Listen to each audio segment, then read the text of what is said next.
Добра вечер, поштовани гледачи, време е за заспи ако можеш со Драган Поднастинат Милосављевиќ и Коран се уште се чини како што треба Момировски. Вечер имаме големо задоволство наш гостин, поточна гостинка, да биде пратеничката во Собранието на Република Македонија Ели Панова. Добра вечер. Добро вечер, ви благодарам на поканата. Секогаш е задоволство да бидете во нашето студио. Морам да признам една вест од светот, оние што ќе интересираат настаните од геополитиката и конфликтните ситуации ги возбуди денеска. Се појави информација дека генералот Залужни бил повлечен од функцијата главен командант на украинската армија, потоа тоа беше демантиран, односно се уште не е јасно што точно се случило. Меѓутоа, сакам да направам паралела со информации кои што сами по себе делуваат интересно, а во исто време помалку и безсмислено.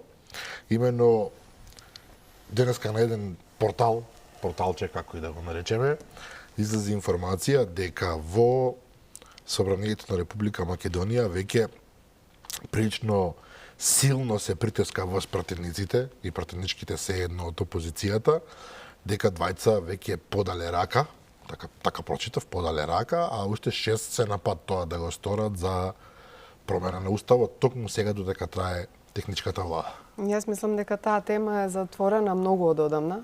Веќе ми се чини година и пол. Правеа цела кампања, па се трудеа да го оправдаат нивното недолично однесување со самиот тоа што прифатија еден таков предлог. Меѓутоа видовме дека тоа до ден денес не се случи, нема никакви шанси да се случи и во иднина. Впрочем, и нашиот став е многу јасно кажен многу пати до сега. Под вакви услови секако ние нема да се согласиме на било какви уставни измени. Не знам зошто им се чини интересно да отвараат една таква тема, кога денес имаме многу други теми на кои што може да се зборува. И јас мислам дека секогаш кога има многу скандали кои што се однесуваат на владеачката гарнитура на СДСМ и ДУИ, секогаш ги отвараат како тема уставните измени, бидејќи сметаат дека тоа е тоа што најмногу го боли македонскиот народ, па верувам дека на тој начин мислат дека ќе го зацкријат или сега ќе го оправдаат однесувањето денес на Талат Џафери, како што видов на првиот ден од кога стана премиер или од кога седна во тоа негово столче, да го покажува својот аздис.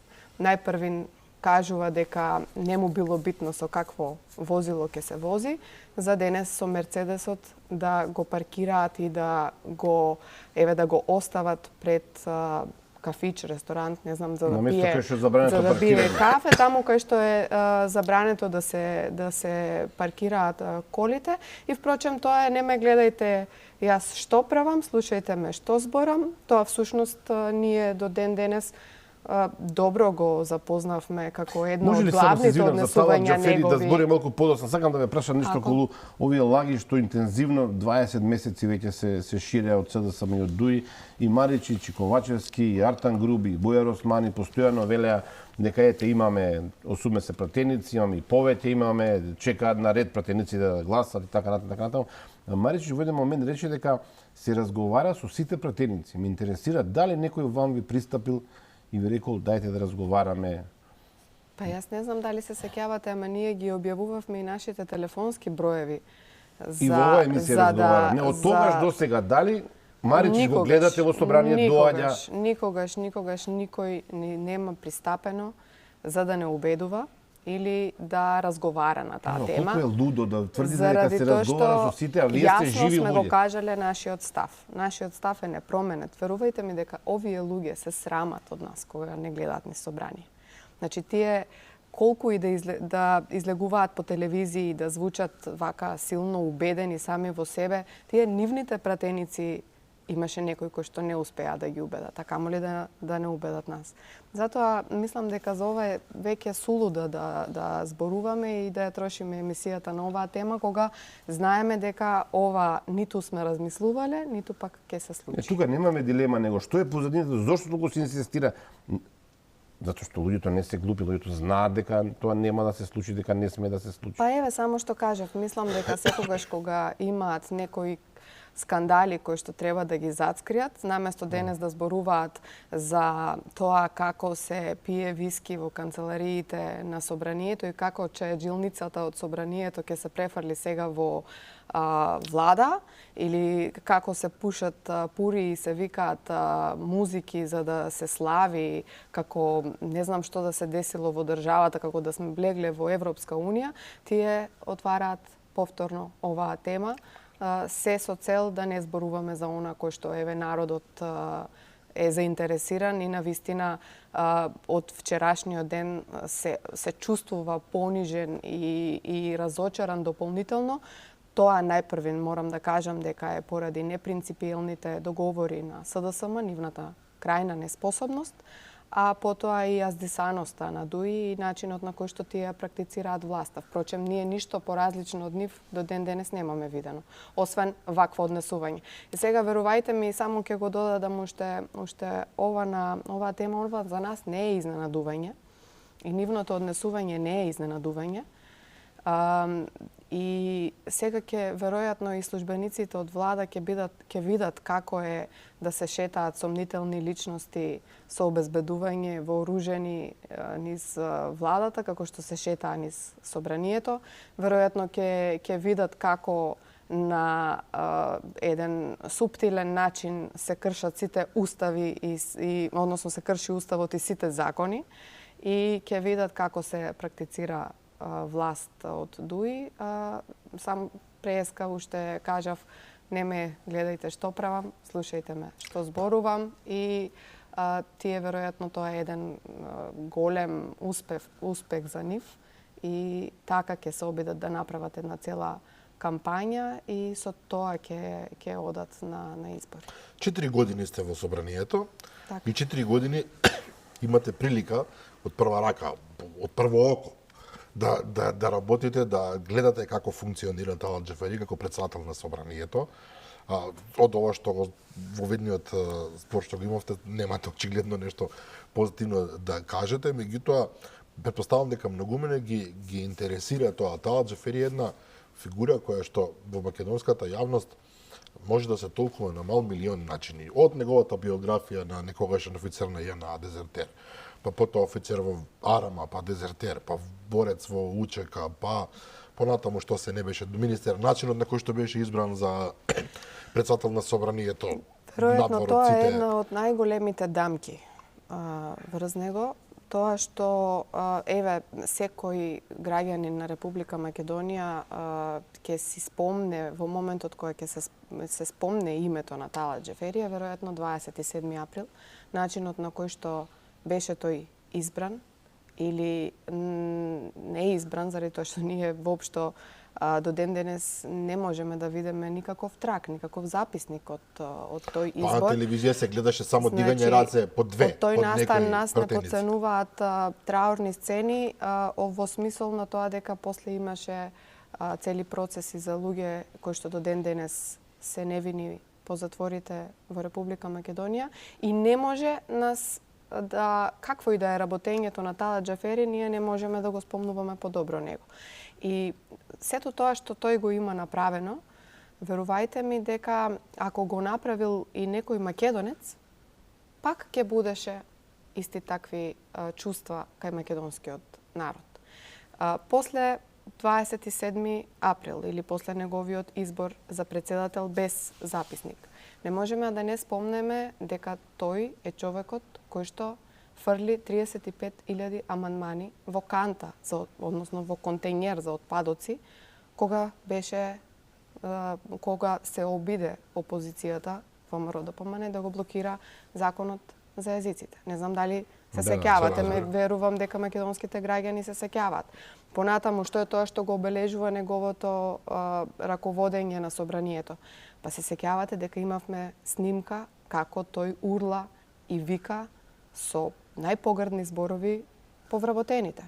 Не заклучуваше во пленарна сала се со цел да се утврди број на пратеници во сала, па да се прави кворум, па да не се прави кворум, па имавте значи работење до 6 часот или 5 часот по полнок, значи до утрото со исклучено грејење, се со цел да се откажеме од зборување, па имате бројни закони со европско знаменце кои што се протуркуваат низ собранието, се закажуваат седници од денес за после, се со цел ние да не бидеме присутни таму. Па не знам дали се сеќавате, меѓутоа јас добро се сеќавам затоа што сум се чувствувала понижена секогаш кога ќе сум го видела на официјална посета на Република Македонија, каде што треба да ја представува државата кога зборуваше за албански.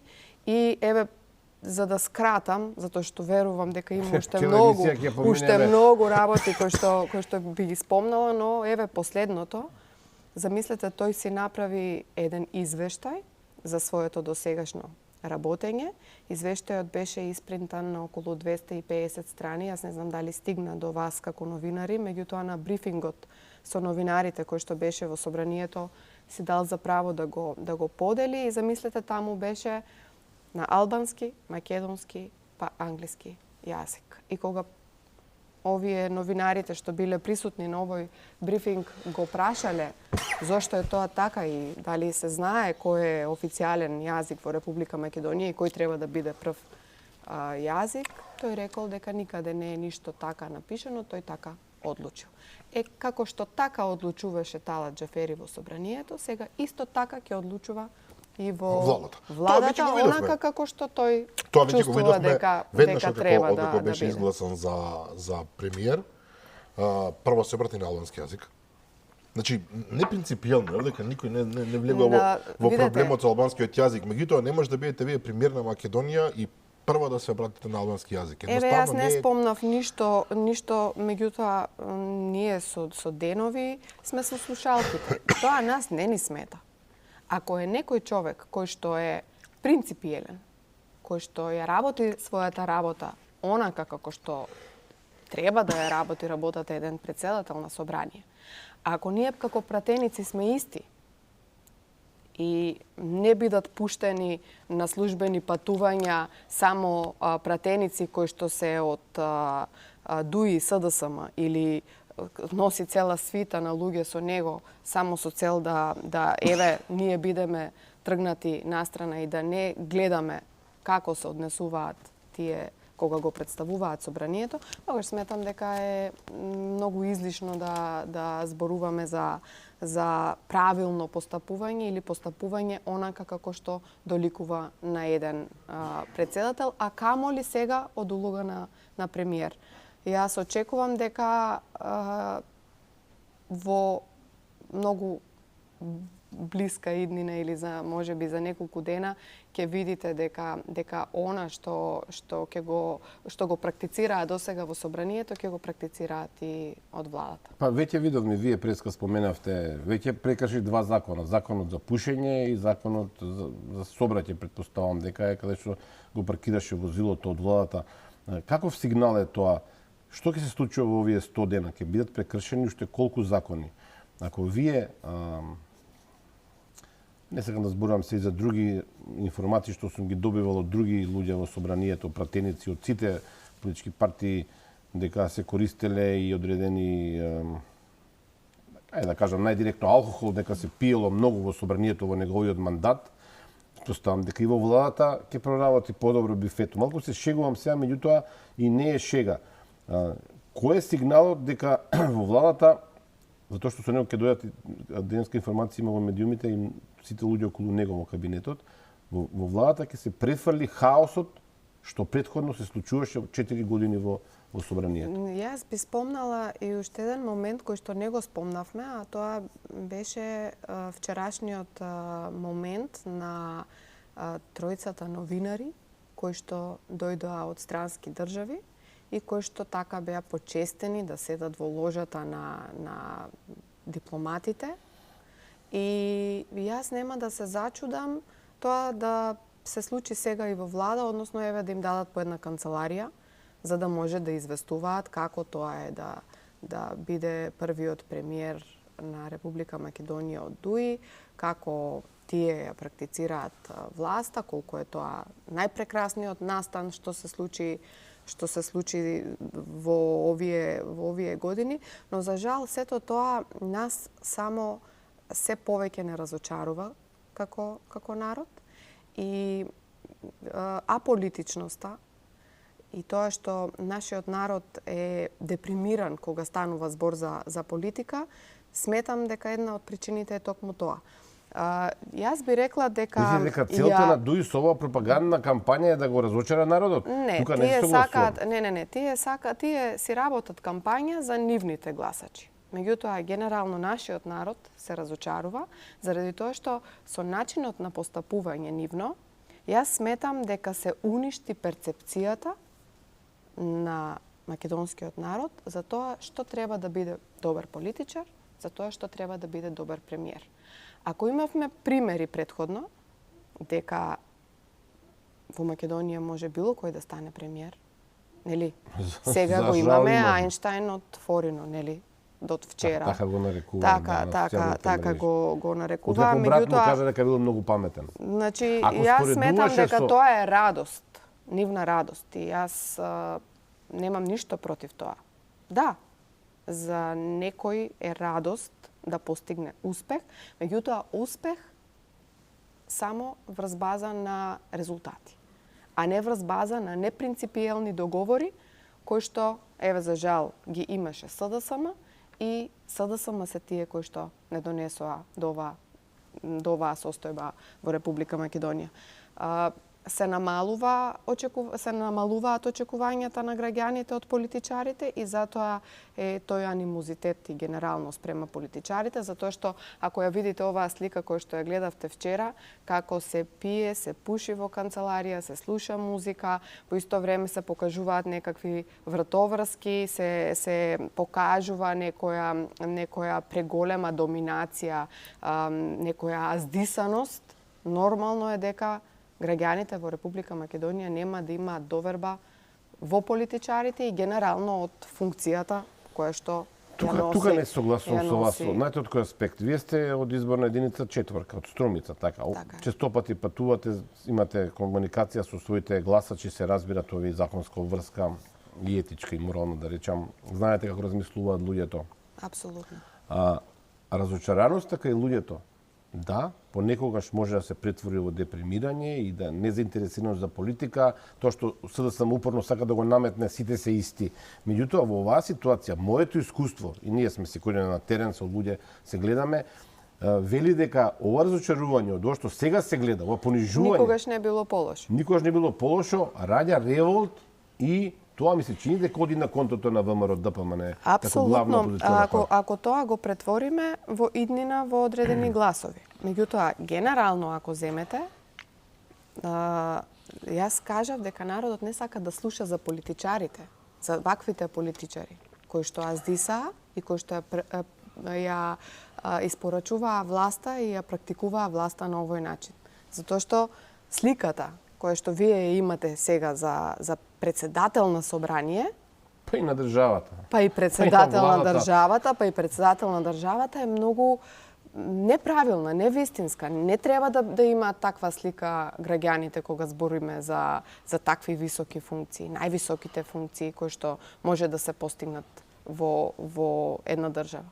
И тука жално е, ова е на штета на македонскиот народ. И затоа младите ни се селат, и затоа имаме испразнатост, затоа ако видите и во Тетово, и во Куманово, и во Струмица, и во Ново село, имате се помалку првачиња запишани.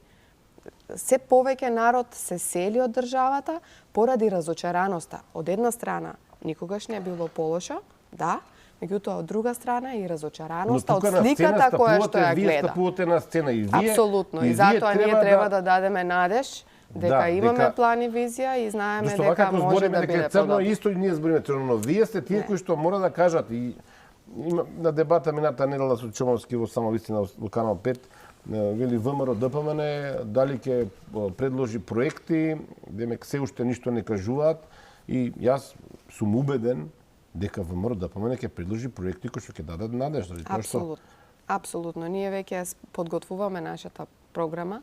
Не можеме да најавиме ништо конкретно, меѓутоа, еве, со сигурност можам да кажам дека ќе работиме на проекти кои што би донеле економски просперитет на граѓаните и во исто време борба против криминалот и корупцијата.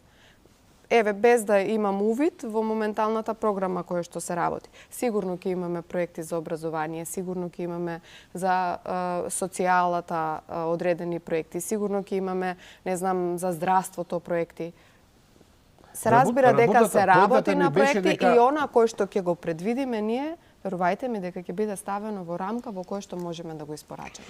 Поентата ми беше дека работата е многу лоша, црна, но не треба многу за да се смени работата на обичниот човек. Од Македонија се селат и имашни луѓе кои што имаат доволно пари. Не сакаат да видат дека премиерот го крши законот за сообраќај и паркирајте се на улица Македонија. Не сакаат да го видат тоа. Не сакаат да видат како се кршат законите за низа други се илјадници примери има. Затоа мислам дека од една страна е тешка вашата задача, но од друга страна е лесна. Само треба да се спроведуваат законите и да нема, нели, за едни мајка, за други маќа да биде владата. И невозможното е можно само ако се сака. Нели? Треба да расчистиме со тоа. Сме испорачувале проекти. Виделе граѓаните како ВМРО ДПМНЕ работи. Од друга страна, бидејќи сум внатре, сум член, мислам, сум дел од извршниот комитет на партијата, знам дека имаме кадарни луѓе кои што имаат визија, кои што имаат капацитет, кои што многу сакаат нашите деца да останат тука, да направиме, да се вратат и младите да останат, а се разбира и училниците да бидат полни и дворовите училишни да бидат полни, заради тоа што само на тој начин, сакајќи ја нашата држава и сакајќи ја работата која што работиме, ќе успееме да донесеме подобро утре. Премиерот не се согласува со вас, јас да се извинам на гледачите за моето подкашлување во текот на емисијата. Премиерот не се согласува со вас, зашто тој вечерва на отварањето на промотивната канцеларија на СДСМ во центарот на Скопје вели поголеми плати, пензии, инвестиции, СДСМ има подобар резултат од ДПМН на секое поле. Премиерот јас ќе ве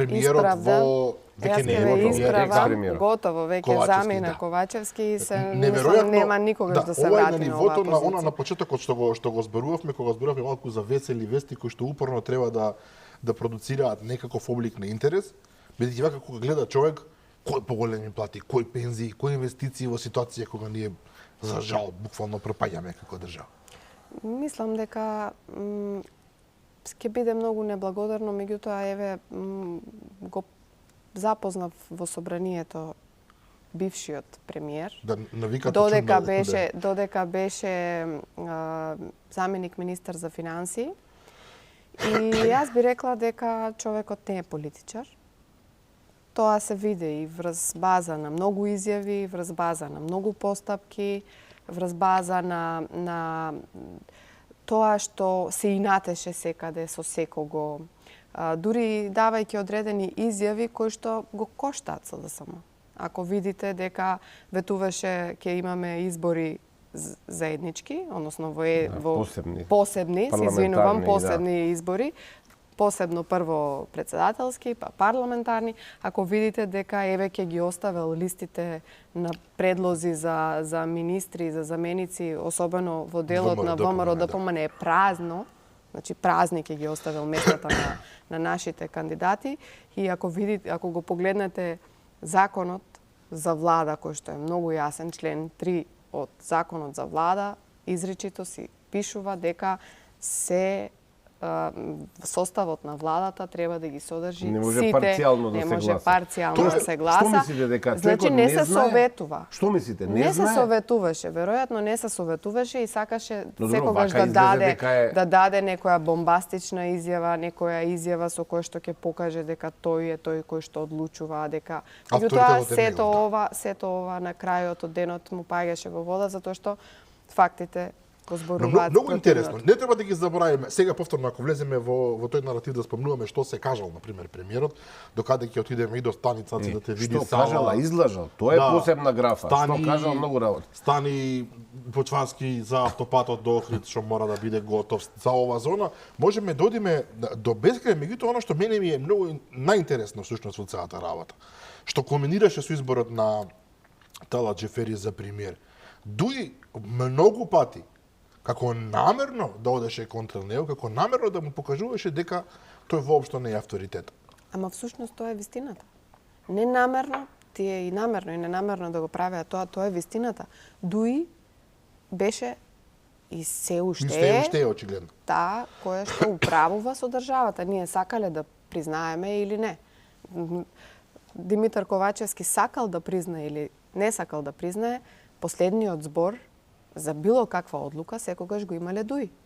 Значи, ако видите кој последен влегува во салата, во пленарна сала, ќе сватите кој го има последниот збор. Во исто време, ако видите дека кога беше присутен Димитар Ковачевски во сала, позади него немаше ниту еден министар, меѓутоа кога ќе дојде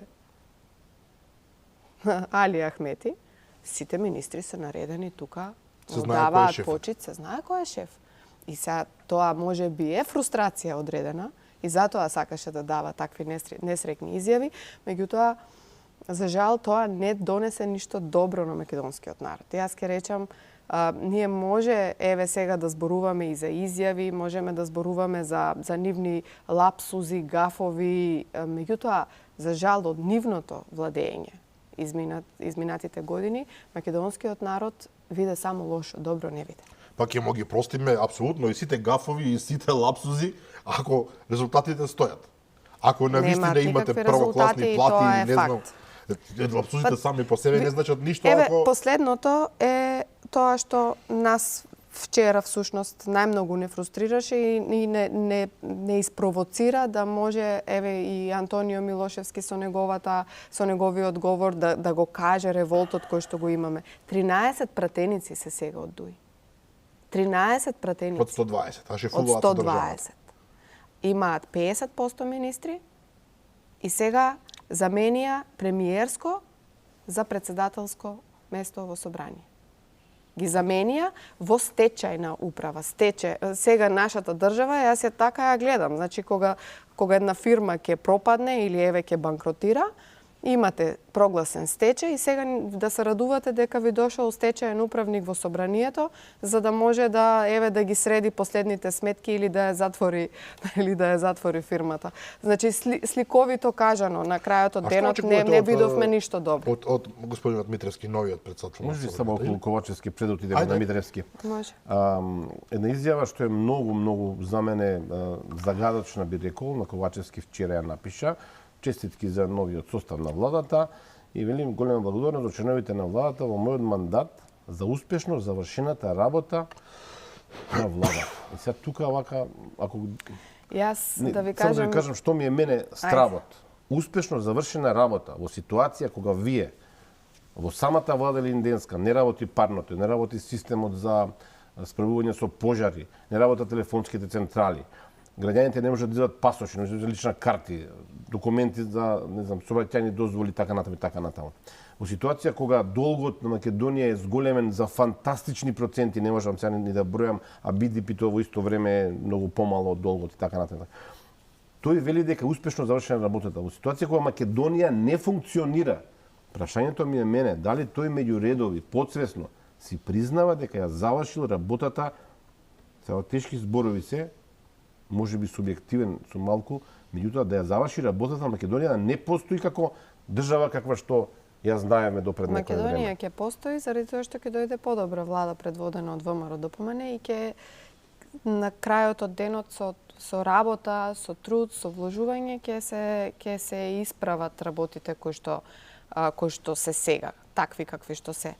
Меѓутоа, уште позагрижувачко за ова што го кажавте вие, е програмата која што ја предложи Талат Џефери во собранието. Не знам дали знаете, меѓутоа тој покрај своето CV даде една програма и во програмата, ако прочитате програмата, таму пишува ќе останеме посветени понатаму за економски просперитет, инвестиции, капитални инвестиции, здравство, ќе продолжиме во напредок на образование. Значи, да се чудиш, ако земете програмата да ја читате, јас стварно не знам кој ја пишувал таа програма, меѓутоа дури малце сметам дека е недолично да се пишуваат такви работи, имајќи во предвид дека повеќе не може да го излежат македонскиот народ. Македонскиот народ знае како напредува и што направија до сега.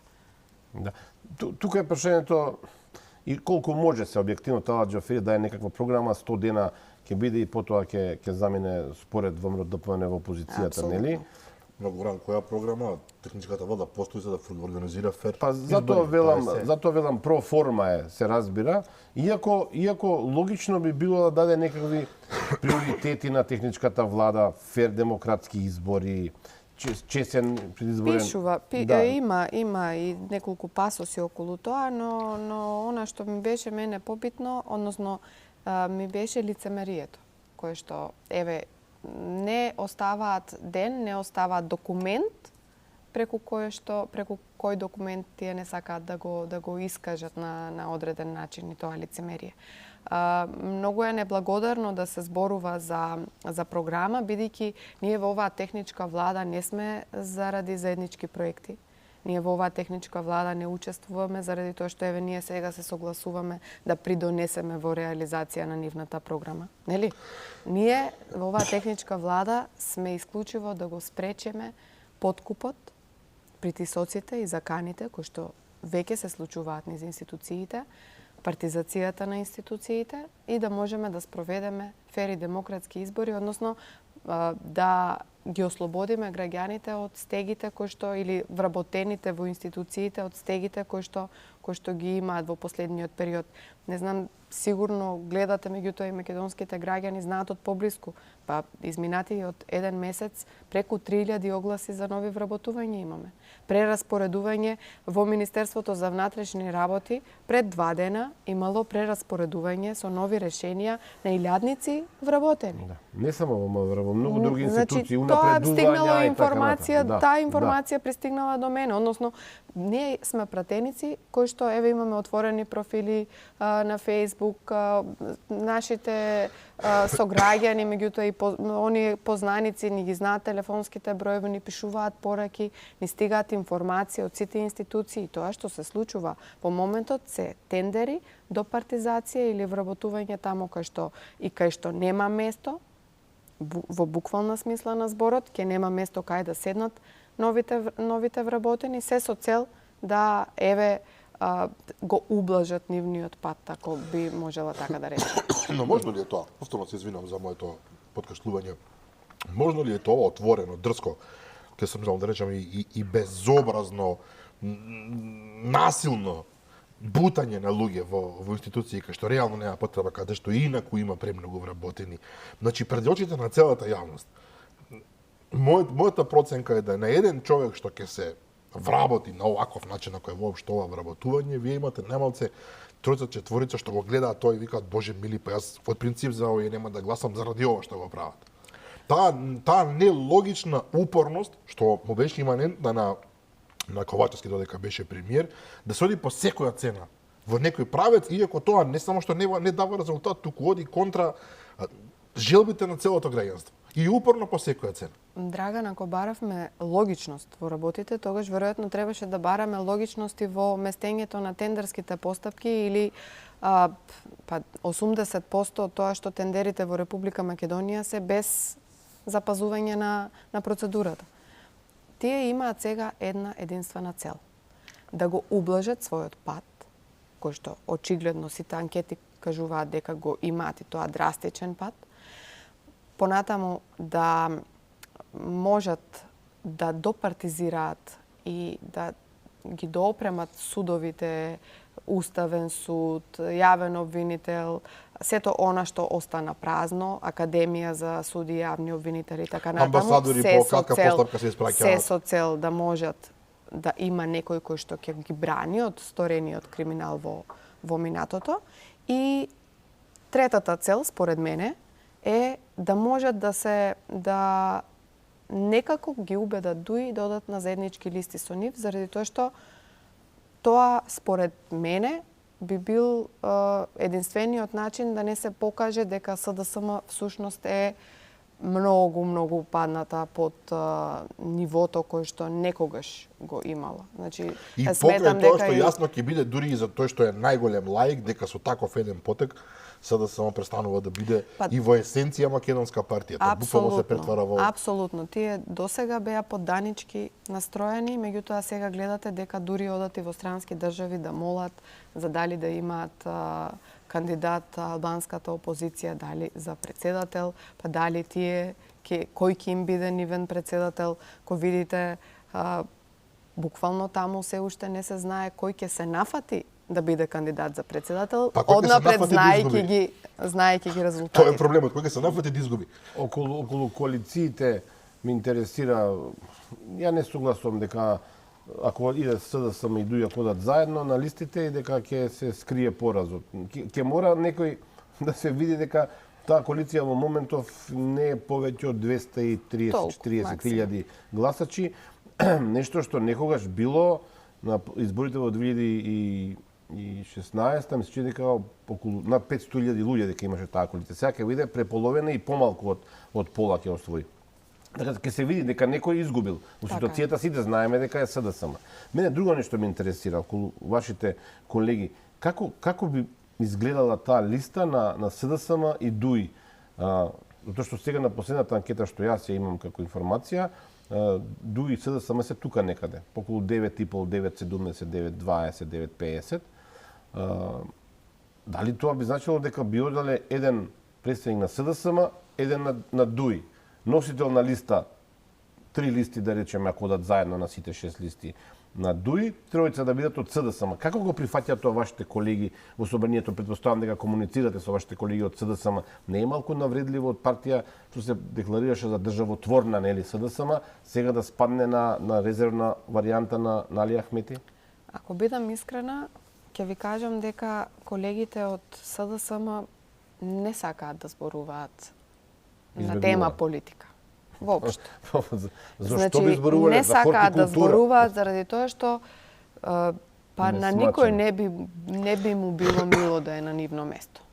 Тие со денови доаѓаат на работа се со цел само да гласаат, без да презборат на било која тема. Еве, дали станува збор за нов уставен судија, дали станува збор за Љубомир Јовески, тие беа спремни да го гласаат Љубомир Јовески.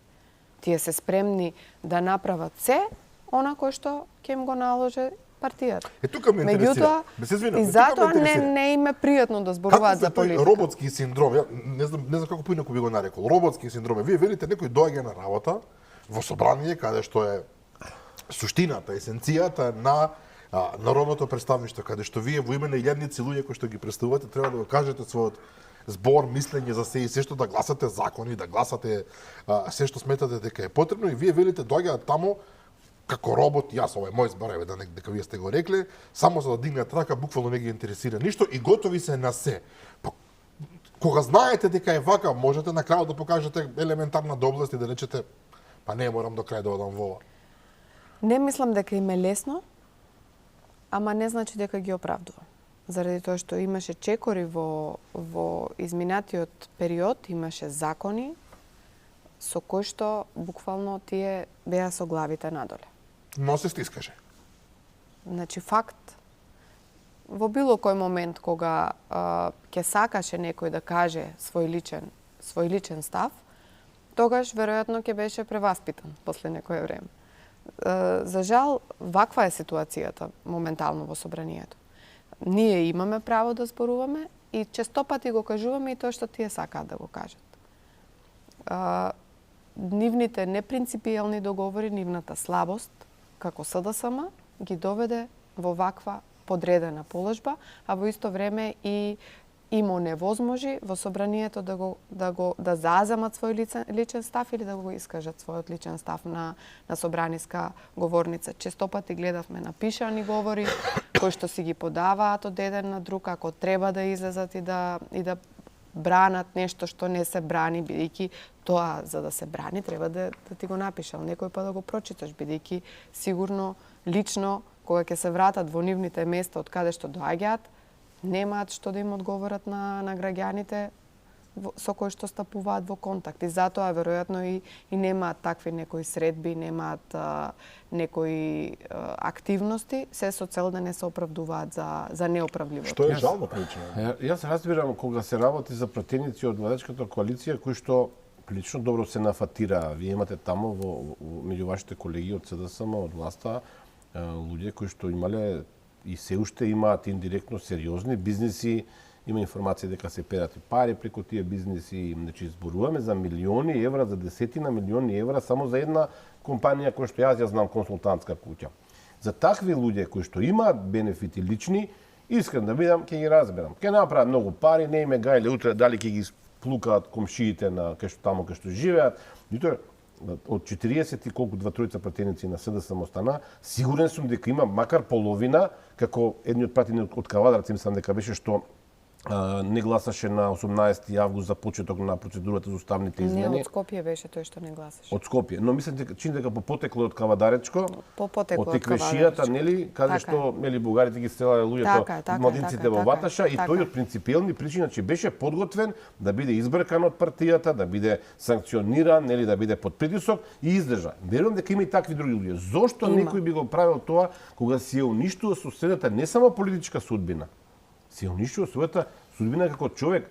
Ние гледаме што се случува со 8 нешто гласа за ВМРО ДПМН. Тие се, да не кажам проколнати сега, меѓутоа се под сериозен притисок. Не, јас знаете како ќе ви кажам. Тоа се мои колеги, кои што ги гледам секојдневно. Верувајте ми дека поголемиот дел од нив се навистина коректни луѓе кои што се излажани. Па не знам вие дали се сеќавате на ветувањата на Зоран Заев. За жал сите се сеќаваме на тие ветувања. Значи, дури пратениците не се свесни денес дека кога се нафатиле да бидат пратеници тогаш денес ќе го доживеат се ова што го доживеале. Или дека ќе бидат натерани. Има време да видат еден мандат Затоа лично за пратениците многу е неблагодарно да се зборува, затоа што верувајте ми дека не е лесно да се наоѓа човек во нивната кожа. Зато го разговараме ова. Да, заради тоа што дозволиле да бидат излажани. Ги излажал некој кој што ветувал европско здравство, влегување во Европска Унија.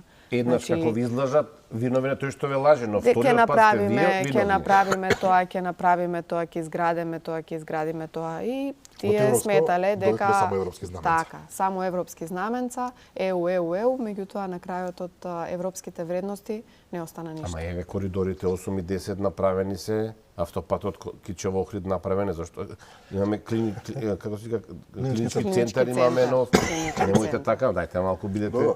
Претендички го спомнавте Уставниот суд.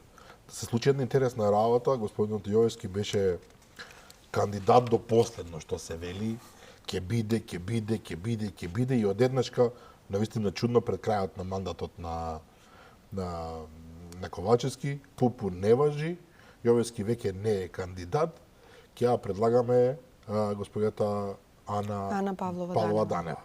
Се тоа е навистина чудно како излезе, не до крај јасно за сите нас. Значи, тоа што треба да го знаат граѓаните е дека Љубомир Јовевски не стана уставен судија, бидејќи ние успеавме да издржиме до крај. Практично опозицијата, пратениците од мојата пратеничка група на ВМРО ДПМН и коалицијата издржаа да зборуваат со часови. Имаше дури една колешка која што зборуваше 10 часа. Сеќаваме, да.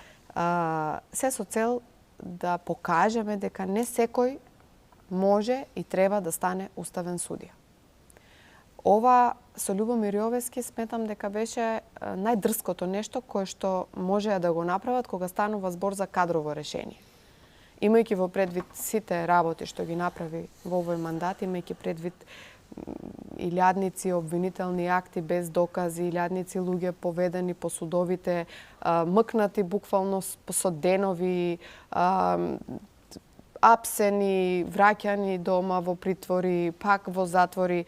Значи, цели фамилии пропатеа од ваквото работење и сметавме дека треба да покажеме дека ова вака не може и ова вака не смее.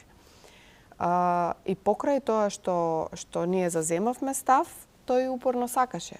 Очигледно дури на крајот сметам дека им се налјути, дека се откажа од него, но вистинската цел судија е примамлива, мора да се признае. Вистинската причина зошто тие го направија тоа и зошто го повлекоа заради краткото време кое што им останува, за да можат да внесат или да го пополнат Уставниот суд со уште еден член. Сега тоа е професорката од правен факултет Ана Павлова Данева, која што веројатно македонската јавност ја знае по тоа што беше пратеничка од СДСМ, беше подпредседателка на СДСМ и сега ние не можеме да го заборавиме тоа и да кажеме дека еве избрале подобар кандидат или тоа е партизација. Ви кажав, кои се нивните три цели? Нивните три цели да испартизираат тоа што треба да испартизираат, да можат да вработат тоа што требало да вработат, да може некој да ги брани утре или и да си ги наместат тендерите до крај, додека имаат рок за тоа. За жал, Уставниот суд нема да профункционира на начин на кој што граѓаните на Република Македонија заслужуваат да функционира. За жал, не верувам дека некој од овој состав, како што е Кацарска, по награда пристигна во Уставниот суд.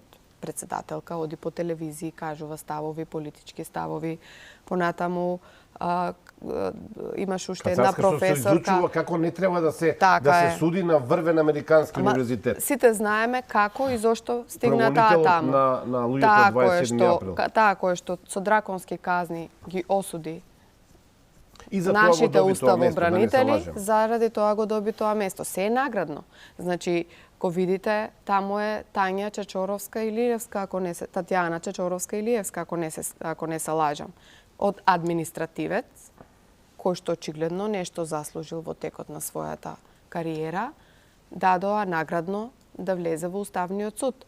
Понатаму мислам дека имаш уште една професорка последна која што ја гласавме, меѓутоа бидејќи е професорка и не навлеговме толку многу во незиното CV, но тоа што мене ме загрижува е тоа што фактот дека ниту еден од овие уставни суди веројатно нема да излезат со свој сопствен став кога станува збор за прашања кои што еве, например, се од значење на оваа власт.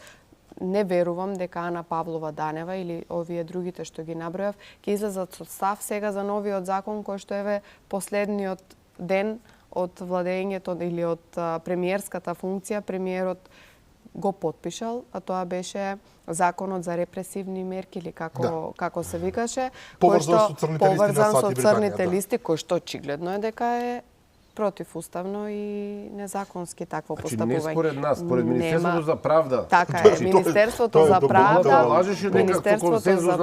Така е, Министерството за правда има свое испратено мислење кое што е негативно. Меѓутоа не е прв пат. Јас стварно не знам кој ќе го брани тој закон и како ќе пристигне во собранието.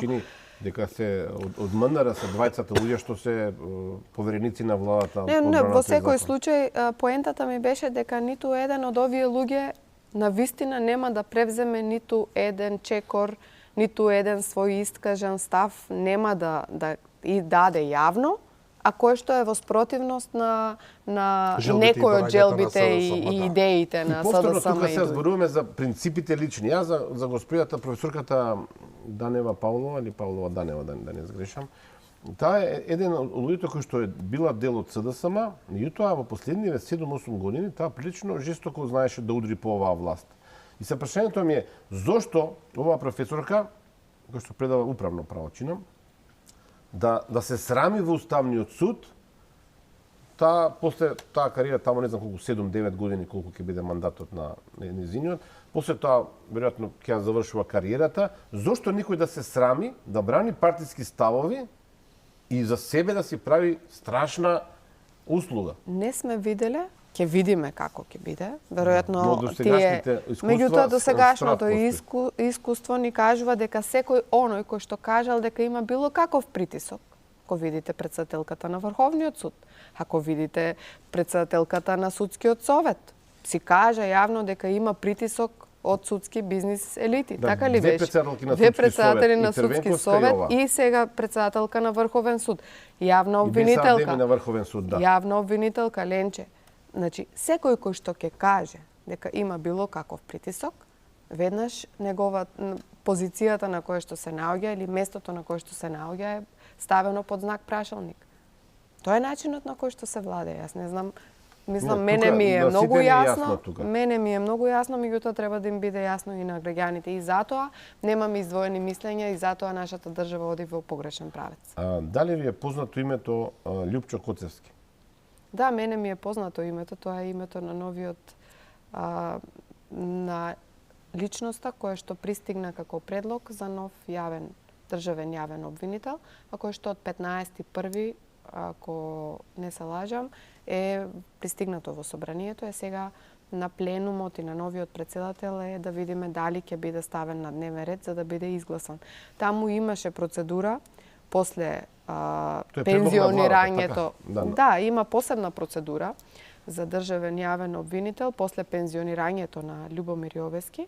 Тој доставува допис, мислам дека од 15 декември беше, испратен дописот, собранието се обраќа до Советот на јавни обвинители, тие распишуваат оглас или распишува оглас собранието, па тие даваат мислење и на крајот целата оваа процедура сега заврши, пристигна еден предлог, меѓутоа штом не е едно од приоритетните работи и работите кои што досега го немаме видено на дневен ред, сега сум сигурна дека немаат коалиционен договор околу ова лице и не знам дали воопшто ќе биде. Меѓутоа го предлага со подпис на Артан Груби. Така е, предложено е, меѓутоа треба за истото да се заврши, треба да го стават на дневен ред прво на пленарна седница, да се усвои дневниот ред, па да се пушти на комисија, си има процедура. Меѓутоа еве до ден денес таков предлог немаме на пленарна и мене особено ме загрижува фактот што само едно лице останува од кандидатите. Ви загрижува или ви кажува нешто друго? Мене ми кажува дека очигледно е дека никој не сака да се нафати да биде државен јавен обвинител на власт или еве на моментална констелација кога веќе е сигурно дека паѓаат од власт и токму поради тоа сметам дека имаше само 3 кандидати, од кои што 2 отпаднаа и квалитетни луѓе, квалитетни обвинители, кои што покажале, бидејќи меѓу сите, ние зборуваме нели за судството и за обвинителството, меѓутоа од толку многу не може само 3 да имале желба, на крајот да остане само еден кандидат. Загрижува фактот што немаше борба за оваа место, бидејќи видете, ако е јасно и ако сите во Република Македонија знаат дека тие ќе продолжат да бидат власт, ако обвинителите знаат дека ќе продолжат да бидат власт, ако се толку идеална власт, нели како што сакаат да се предскажат пред македонската јавност, тогаш верувам дека ќе имаше многу повеќе кандидати. Меѓутоа фактот збори дека само еден кандидат, бидејќи нема кој да им се напади. Да, 3 кандидати на кои имаше, освен Љупчо Коцевски, тој е обвинител од Гостилар. Ајде да не читам сега. Не е битно. Почит за него, не е ништо не човекот. Е битно. Нели, Лидија Раичевиќ и Фатиме Фетај, која што беше исфрлена веднаш со некакво продолжение дека некои процедурални административни проблеми имала во апликацијата и останува единствен човек кој што владата го предлага, Љупчо Коцевски, никој не го знае човекот кој е, односно го знаат само лично се многу инволвирани во обвинителството. Бил претходно и адвокат, бил претходно. Нема да ме зачуди доколку до избори немаме нов државен јавен обвинител. Но тоа е пораз за оваа влада. Ако владата не може да именува јавен обвинител. Пораз. државен јавен обвинител, ако вие немате, тоа е огромен пораз за владата. Однапред предавање, откривање на бело знаме. Јас се согласувам со вас, меѓутоа факт е дека тие даваат бело знаме со многу други нивни постапки, не е само ова. Особено заради тоа што знаеме дека поделбата во правосудството, во обвинителството конкретно е, ДУИ го има организираниот криминал, Така. а СДСМ ги има другите во обвинителството, например, основното Скопје, главното, нели, што се и затоа е навистина чудно. Ова значи дека има суди и внатре во СДСМ, не само меѓу СДСМ и ДУИ. Еве, ние да не шпекулираме, факт е овој документ. Факт е дека има само едно лице и факт е дека нема конкуренција, нема лактање, нема желби, иначе да беше малце порано или еве да беа толку силни како што сакат да се представат, ако толку добро владеа досега, верувам дека најмалку 5 луѓе ќе имаше досега и во медиуми оваа тема е заборавена. После Љубомир Јовески заборавија веќе дека треба да стават некој државен јавен обвинител, што навистина во момент кога сме пред избори, сметам дека е загрижувачко. Знаете како, јас од каде тврдам дека е огромен пораз за СДСМ и ДУИ? Вие одите на избори и велите ќе се бориме со корупцијата и криминалот, нели? Тоа е наративот на владата. Така. А немате државен јавен обвинител кој што е главната алатка на владата, да не се лажеме, во битката со тој криминал. Има во моментот некој кој што е веде. Има веде, добро, меѓутоа веде само по себе да не се бидеме подразбира. сватени погрешно дека нема. Има некој кој што е веде во моментот, не знам, не се сеќавам името, не битно, тоа си има посебна процедура како се бира веде. Меѓутоа е многу несериозно да се остави оваа позиција. Се е несериозно. Немаме луѓе во амбасадорски позиции. Нема ништо сериозно уствари. Воени аташе и така натаму. Членот на ДИК кој што недостасува. А тоа е посебна приказна. Да, има порака од албанската опозиција до новиот председател на собранието, до спикерот како што се вели Нели Народски, Јован Митриски, да го стави побрзо тоа на комисија затоа што воспротивно ќе блокираат улици и така натаму. Мислиш дека јавноста не е сосема на чисто што тоа што се случува околу тој 7 член така на комисијата. Така. Вака албанската опозиција алармираше многу одамна и ние алармиравме исто така. Значи речиси една година ова место во Државната изборна комисија е опразнето, односно од моментот кога Кренар Лога стана министер за правда, ова место се ослободи. Значи, согласно законот, еве, тука е пред мене законот, зборуваме за рокови. Имаме рокови во кои што веднаш треба собранието да ги повика партиите и таму во член 27 став 3 пишува. Убаво пишува кој треба да даде предлог за да се пополни ова место. Ова место припаѓа на албанската опозиција. Ако претходно беше Кренар Лога од една партија која што беше во опозиција, но стана власт, логично е дека член на нивната партија повеќе не може да биде кандидат за тоа место. Меѓутоа, што се случи? Тие во собранието, раздолжувајќи го процесот, затоа што овој процес се случува, оваа постапка трае веќе со месеци. Доставија барање до партиите и партиите требаше да дадат своји кандидати. Тие дадоа своји кандидати, односно 5 имаше вкупно, од кои што 2 од албанска опозиција и на комисијата за избори и именување имаше интенција, односно готово веќе председателката на комисијата направи еден преседан со кој што сакаше на пленумот да остави да гласа помеѓу 2 кандидати, а знаеме дека оваа постапка завршува со двотретинско мнозинство. Што значи дека и власта и опозицијата треба да бидат согласни дека еден кандидат треба да биде член, да го пополни местото во Државната изборна комисија.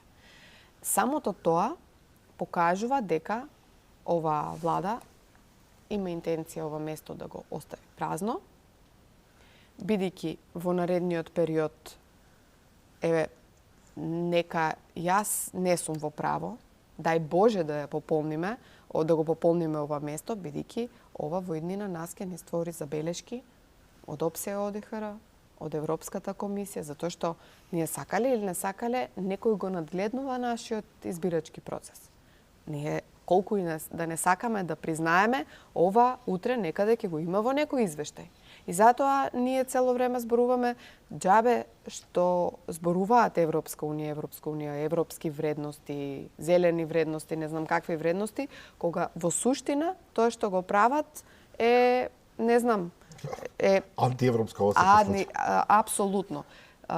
Нивната интенција е да остане ова место упразнато, народот да верува дека бил процесот за избори таков или онаков, дека имало простор за било какви малверзации. Меѓутоа, Државната изборна комисија може да одлучува и со 6 члена, само што сметам дека ова е дамка врз целиот избирачки процес и дамка на оваа власт која што пропагира европски вредности. Добро, оваа власт пропагира многу работи пропагира. Пред ги споменавте новинарите што беа во вип ложата на собранието, новинари од Косово и Албанија, кој што има привилегиран статус. Статус, да реагираше за тоа и ЗНМ. Така. И крајно некоректно, ние никогаш не се седеле, например, во вип ложата на собранието, а сме заслужиле. Се шегувам, се разбира. Но многу интересно е што кажува пред известен период еден од тие тројца кои што сега дојде овде за да учествуваат во кампањата пропагандна на ДУИ. Тој го заборив името како се викаше, еден од водечките косовски новинари, инаку од времето уште на пранешна Југославија, тој вели дека за ДУИ всушност го бара ова место, технички премиер, се враќаме пак на техничкиот премиер, за тоа што е во моментов слабо. Вели, кога ДУИ била јака, никогаш не ги интересирали институциите. Ги интересира само тогаш кога се слаби. Вториот момент информација која што ја добивам вечерва од една општинска организација на ДУИ во Скопско, каде што само неколку луѓе биле од локалните членови на ДУИ, сите други биле донесени од страна. Ме интересира во собранието комуникацијата со вашите колеги од ДУИ, тие се свесни што предстои, настапуваат надмено, настапуваат како дека се сигурни дека ќе бидат условно речено победници во албанскиот блок, или и тие се свесни дека можеби нешто не е во ред и дека наскоро ќе бидат опозиција? Јас сметам дека тие се свесни. За прв пат ДУИ, ако видите дека има таква агресивна кампања, бидејќи ова е сега во моментот, вчера, денес, ова е агресивна кампања. Не случајно викаат новинари од други држави за да ги пишуваат по новини, затоа што сакаат да доминираат, да покажат каков резултат тие нели постигнале. Тие во суштина сваќаат дека за прв пат имаат некој кој што им се спротивставил. За прв пат криминалите, аферите во кои што се вплеткани ДУИ излегува на површина. Безброј, да не ги редиме туку од лотарија, многу ако афери почнеме од Соравија, лотарија, еве се уште имаме закон кој што во собрание во процедура заради милионите кои што се обидуваат да си ги оновчат преку законот за игри на среќа. Меѓутоа, тие се всушност свесни дека за прв пат некој им се спротивставил и за прв пат се размислуваат дека може да влезат во опозиција и самото тоа ни кажува дека всушност тие нема да бидат ништо подобри во наредните денови до изборите.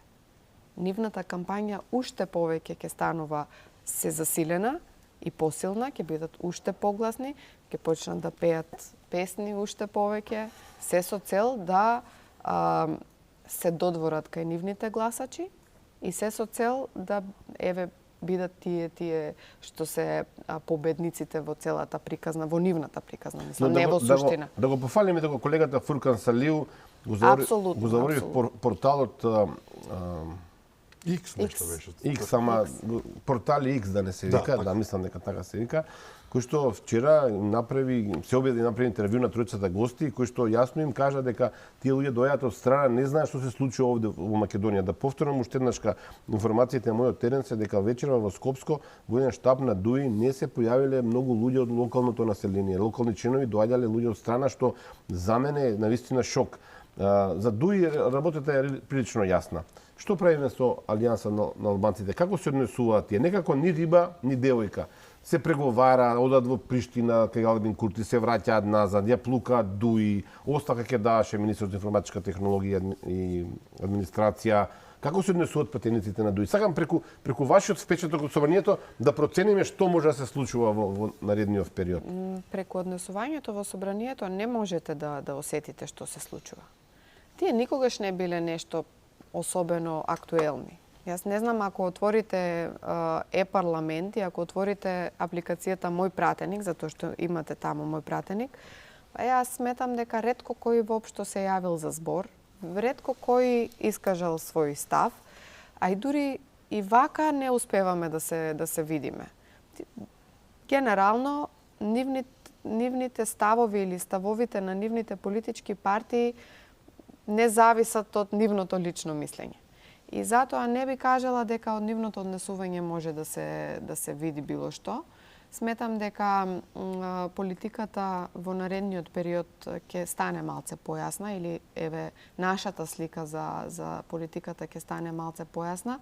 Ќе видиме дали ќе се окрупнува албанската опозиција, затоа што сметам дека многу голема грешка е во моментот ако се припојат, односно ако останат споени помали албански партии кои што досега еве ја одржуваа власта со ДУИ, затоа што на тој начин ќе ги изгубат своите гласачи, воопшто ќе станат по еден човек партија и дали ќе бидат така е знак прашалник.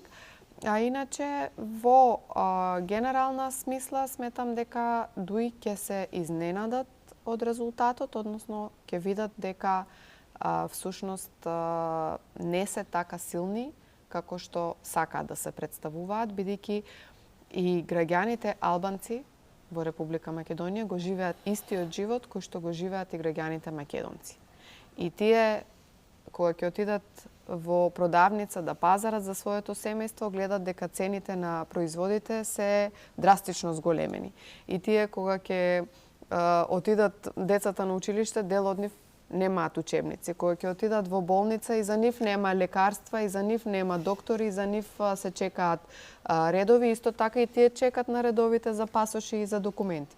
Посебно не паднат на шармот на песната на Али Ахмети се вака. Што значи целта за подобар живот не е само за македонците или само за албанците. Целта за подобар живот е за сите граѓани на Република Македонија. И се додека не почнеме на тој начин да размислуваме, дотогаш не можеме да имаме напредок. Јас барем така гледам, заради тоа што ви кажав преска.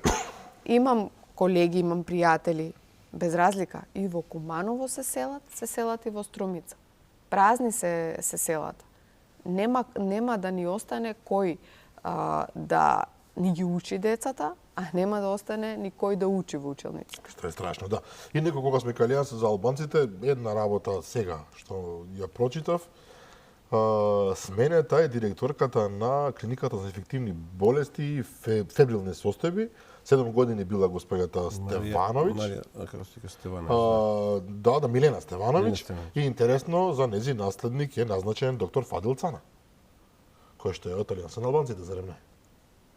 Инфектолог. Да, беше и пратеник едно време. Да. Мене ми е познато името, меѓутоа, кога станува збор, еве, во се друго, можеме да зборуваме, нели, за одредена функција, за одредена позиција, може да се стави било која. Ама кога станува збор за здравството, мислам дека со тоа веќе конечно мора да се стави крај. Така е. Значи, видовме што се случи со онкологија. Како онкологија имаме уште најмалку 2-3 клиники. Извештаи од Државниот завод за ревизија пристигаат кај нас. Ги читаме. Ги читавме и за онкологија. Знаете што се случуваше во собранието за анкетната комисија за надзорната улога на собранието кој што ние имаме и кој што на крајот немавме заклучоци. Еве. Меѓутоа, сметам дека кога станува збор за здравство, кога станува збор за болница, треба да престанат тие игри со коалициони партнери, затоа што професионалец е професионалец. Таму каде што е во Таму прашање. каде Само што да е во прецизираме прашање за докторот, здравието, Фадил Цана што го споменавме, инаку врвен инфектолог, врвен, да затоа кажеме јас само не сакам да навлегувам секако е кога партиско станува решение, збор затоа што за... министрот за здравството партијата на Мене Фадил ми Цана. е битно да има, меѓутоа, кога да. ќе отидеме во болница, клиниката да биде онака како што треба. Да не се плашат граѓаните дали лекот кој што ќе им го ставате физиолошки раствор или е лек како што си пишува на кутивчето. Мислам дека партизацијата во оваа институција, особено во здравството, мора да престане. Ма во било која апсолутно или панова претеничка во собранието и благодариме за вечерашната Да гостување. благодарам на поканата. Почитувани гледачи, тоа беше се за вечера, уште еднаш ка простете за моето подкашлување од време на време, не е намерно. Така се случи едноставно, утре во 15 часот е репризато издание, а јас сигурен ќе ви се јавиме утре вечер повторно во живо од 22:30. До тогаш пријатно.